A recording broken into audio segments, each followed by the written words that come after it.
When I first began meditating, I had an idea that the purpose of meditation was to get away from or be able to rise above the experience and the experiences of life.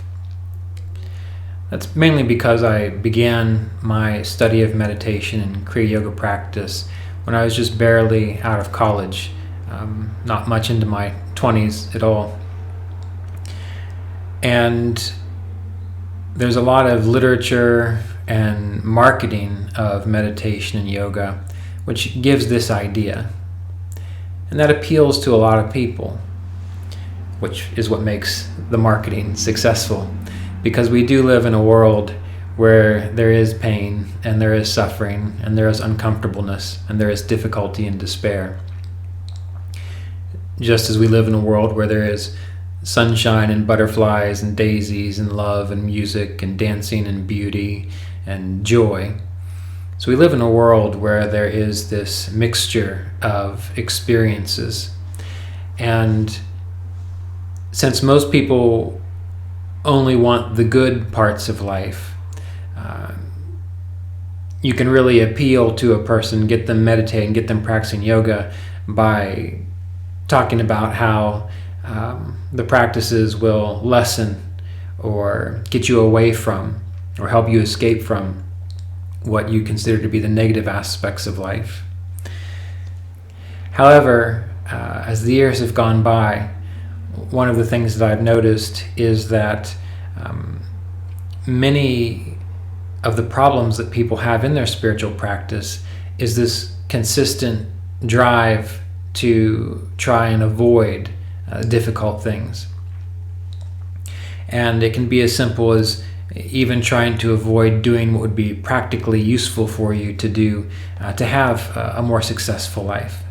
I think they use the term spiritual bypassing, or this is the current lingo that people are using, where you use meditation techniques or spiritual techniques to imagine or have the idea that you can get around duties of your life, or that you can avoid some of these negative experiences in life.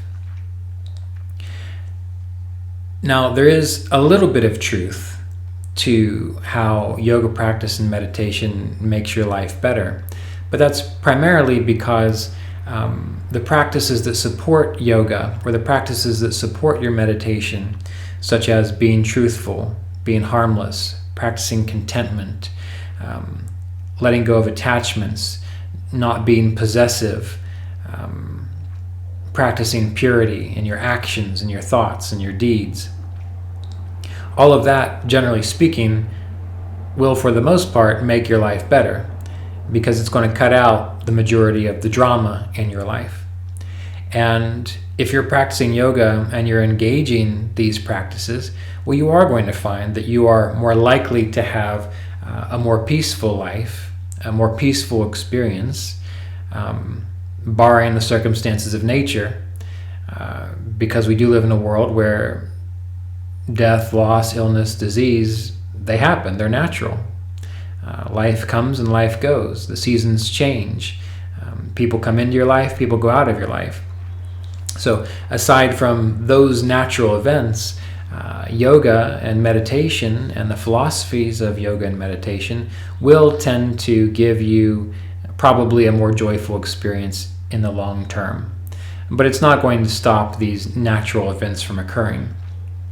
But once you get better at meditation, once you become more fully absorbed in the practice of yoga, you are also able to better relate to these natural circumstances. Going back to my early experience, first beginning meditation and yoga, learning meditation and yoga, I wanted to practice so that I could avoid some of these uncomfortable issues of life. Of course, I also wanted to practice because I was interested in philosophy and psychology, and I thought that if anything's going to get me down to the base or the ground of being of what this is all about, philosophy really wasn't going to cut it from what I could see at the time. Yoga and meditation seemed like that was the route to go. So there are other reasons why you might get into yoga and meditation too. However, as I've practiced yoga over the years, as I've practiced meditation over the years, a peacefulness, for the most part, around the circumstances of life develop, because you see the reality of things, you see the nature of things, and you don't run away from it as much. You can see the changing phenomena in the world and appreciate it, rather than be upset when the things that you want to cling to are removed and are replaced by things that you don't want to cling to.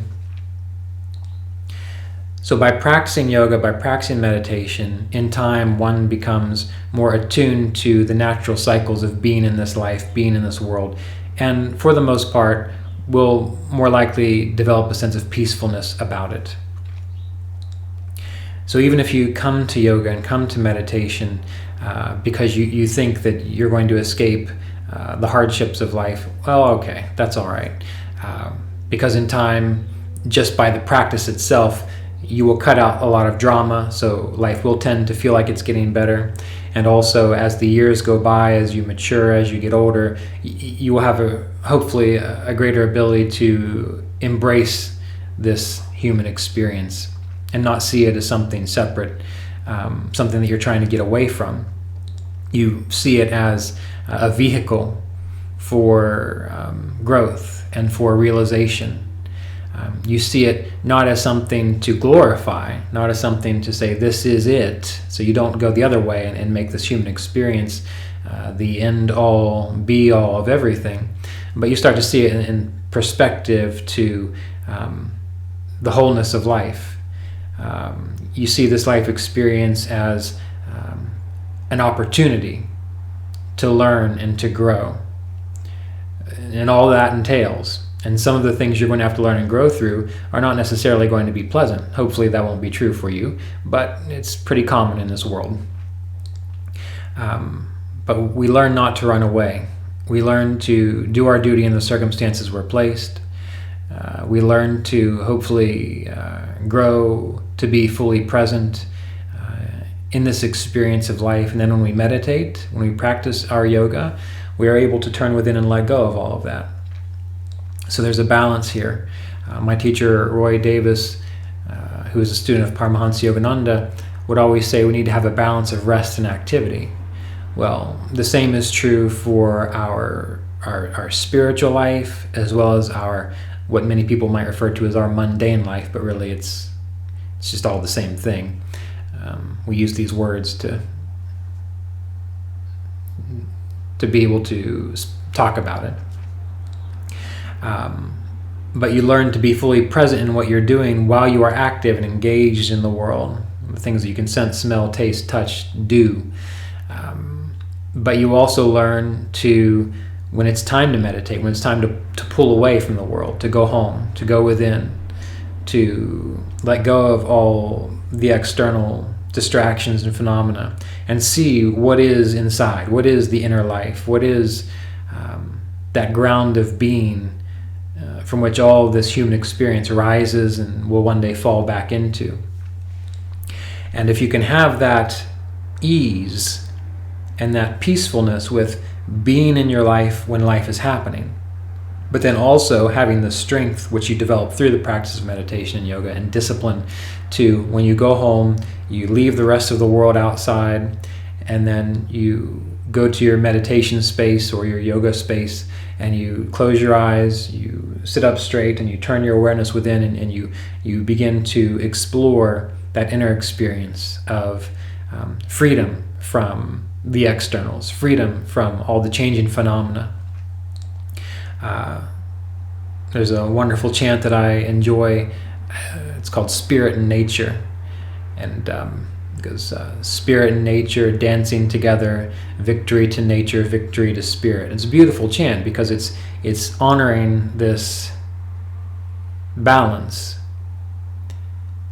and it's honoring the need and necessity to be engaged in life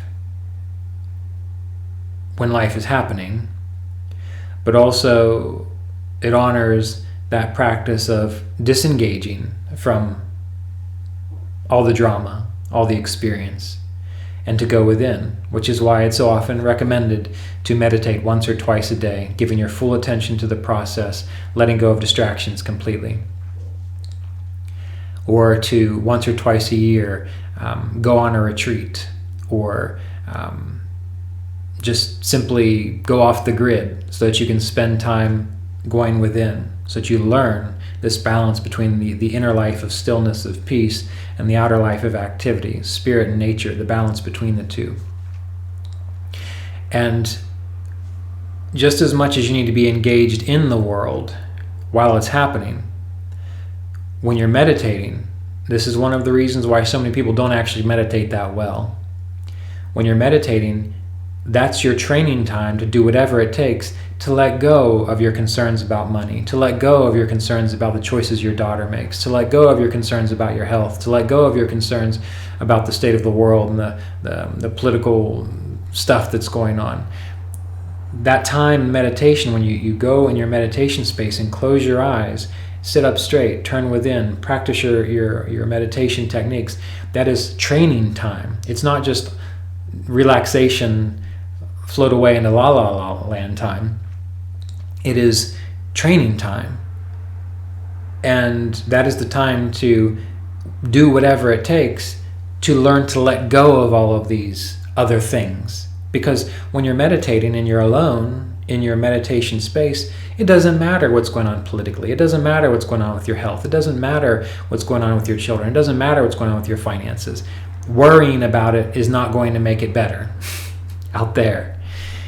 You can deal with it practically when you're out in the world, when you've got the point of time when you are engaged, when you're practicing your active role in life. But you can't always be active. You have to go back and forth. You have to have the rest and activity. Otherwise, you burn out. You lose your perspective. You lose your ability to be effective in the world.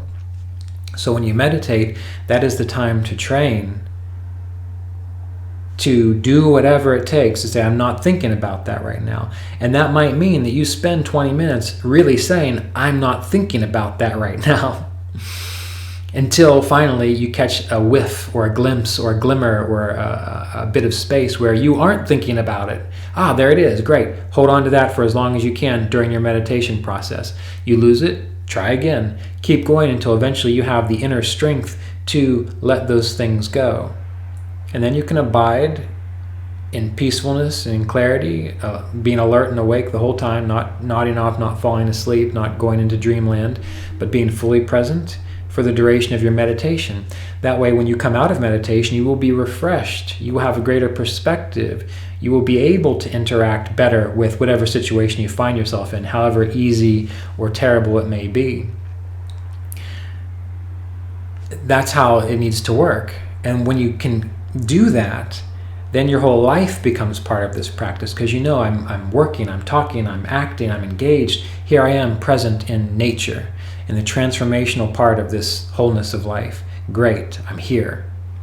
And then when it's time to shut the door to the world and go within, it'll be there when you get done.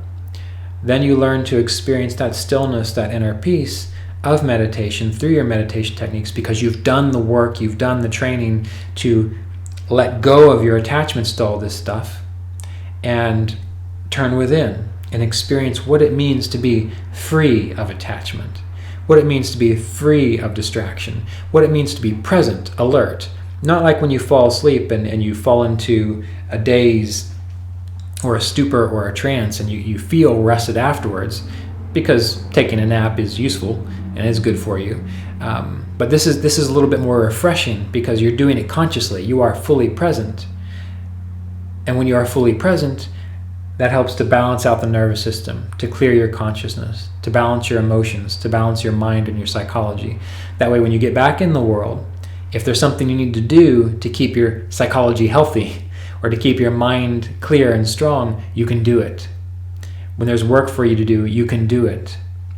So for meditation, yoga practice, we need to consider it holistically in this way, and we need to treat the practice as part of life itself. Be willing to go within, be willing to be active, and be willing to do the dance between the two.